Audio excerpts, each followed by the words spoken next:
Hello and welcome back. We're going to add more information to the Pilot Car Invoice Manager. You're going to log back in. You can do that either by entering your credentials that you already established, or once you set up the account and email was generated, it should have had a link. You can click on that link and get back in. I'm going to use the credentials. I was Billy Bob. Passwords are right in there. I'm going to submit, and here we are. Information to add.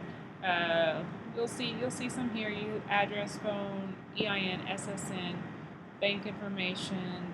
If you don't have all that, that's fine. Every time you hit submit, it's going to save it, so you can always come log back in and get back into it. To generate those invoices, though, you need to add a car. So enter your car information.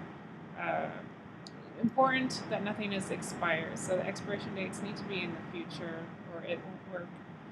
Also, upload documents. So the types of documents you want to upload are pictures of driver's license, insurance, W-9, certificate, direct deposit authorization, terms and conditions. If you're on a mobile device, you can take a picture and add from your photo library, or if you're on a desktop, you would choose File, and grab a PDF usually is or JPEG are the best files to use. So you'll do that, click submit, and you've saved it, and that's it. Thank you.